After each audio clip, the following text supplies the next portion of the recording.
Hey, what's going on with your family? Torsten T's Guitars, man. It's good to be back in the saddle again. Set up all those guitars, shipped them all out. Just raving reviews on everything. I appreciate all you guys. I appreciate all the pre-orders. That helps us out a lot. Knowing how many sets of nines and how many sets of tens I have to buy, so I'm not stuck with cases and cases of strings and locking tuners and things like that. So I appreciate that, and also obviously personnel in order to set them up. So we got away with getting those out over a weekend, and I think it took us a total of 4 days to get everything shipped out. That was 51 or 53 units. I'm not sure exactly what it was, but today I want to talk about knobs, believe it or not, because lately I've been hearing a lot of people and a lot of chit chat on the internet about how the SBH series, the bridge pickup, is just so hot, and it's just I don't play it just because it's kind of overwhelming, and we put CTS pots in these guitars in the SBHE series, and we do that for a reason, and that's so you can roll that volume knob back, and you can roll your tone knob back if you need to. So there's a couple of different ways that you can do that. You can either adjust your pickups to where you take the bridge pickup and you put it as close as possible to the string, and the way you would do that is fret the last fret on the high and the low E, or put a just hold them down and then move your screwdriver, tighten it, and the pickup will rise up, and then you can lower the bridge pickup, and that will equalize everything out. But you're kind of missing the boat on that deal, because if you're playing rhythm in the middle or the neck position, which is where most rhythm guitar is played, and you break out to go to I'm not talking to advanced or professional guitar players. I'm talking about the home hobbyists, or the beginner guitar players that are like, this thing is loud in one, and then I got to change the amp settings. You don't. So I'm talking to the people who are kind of learning and maybe new to Telecasters. Um, so what you would do is you could again, you can equalize your pickups, and then you have no problems whatsoever. It's going to sound the same. But again, when you're playing rhythm and you go to lead, the lead guitar is always going to be louder than the rhythm, right? And so you want that bump. So in order to do that, this is going to take some practice. But if you were to turn up your volume in your neck pickup, say to 10, it goes from 0 to 10. So there's a lot of options there, right? But let's say you keep it at 10 all the time. And when you hit that bridge pickup, because you like to play rhythm in the bridge for a certain type of tone that you're trying to get, um, roll that volume back to about 3/4, or maybe even, I'm going to say, 6/8, 3/4, maybe a little over. Well, it's a lot over half. It's closer to 3/4 than it is half, to get the same sound level, the same volume level on that. Another way to do that too is if you're playing your neck pickup and you're playing a rhythm and you want to go to a lead, you want to go down into that bridge pickup, then you can roll back the tone knob a little bit. See, Telecasters are made for those tone knobs on a Telecaster is what gives you all. That's why so many people love Telecasters.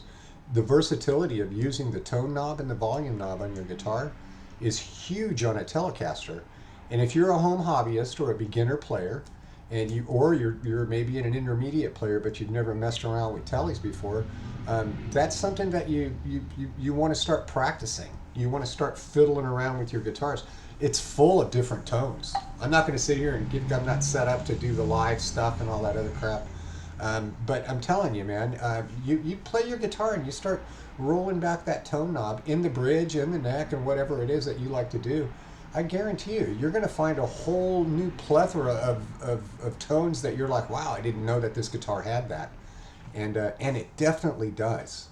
Play the same lick 4 times on 4 different tone settings, and maybe roll the volume back a little bit on the last one, either in the neck, the middle, or whatever it is. But that CTS pot on your tone, that thing is smooth, man. It rolls back really nice. All right.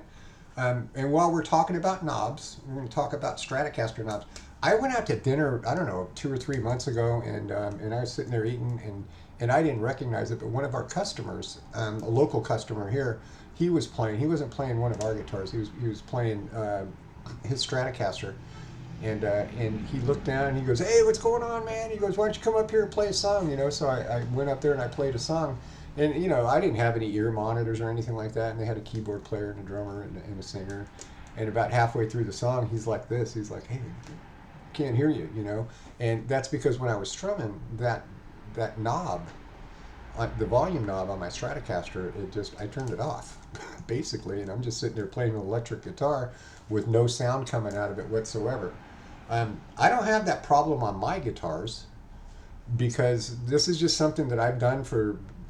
I've only been playing Strats for about 6, 7 years now, but the little rubber band that comes with your guitar that holds the Allen wrench and the whammy bar and all that stuff to the headstock, or you can take that and you go like this, right?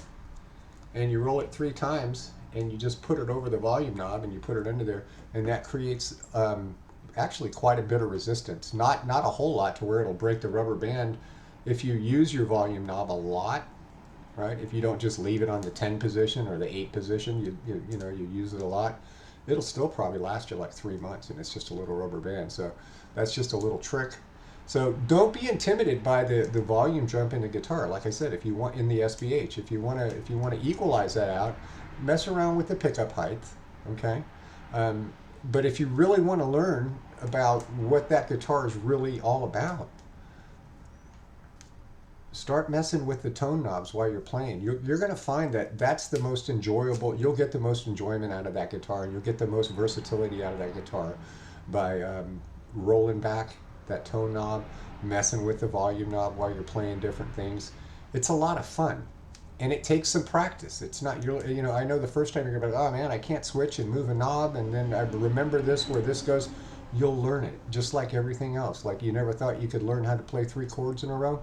You did. You got it, and you got better at it. You never thought you could learn that lead. You did. You practiced it. You got better at it. It's no different. So add this into your practice routine, and it'll make you a better guitar player. Okay? And just most of all, man, have fun with it, bro. Have fun with it. It's a lot of fun to play guitar, but don't just limit yourself. The tone knob and the volume knob are not on and off switches. And I'm going to tell you something. There's a lot of budget guitars out there to where that's not the case. You don't happen to own one of those. If you have a Tees guitar, you have one that's very versatile, and the rollback on those things on those pots is amazing. Okay? So as always, family, rock on, and we'll see you next time. Peace, man.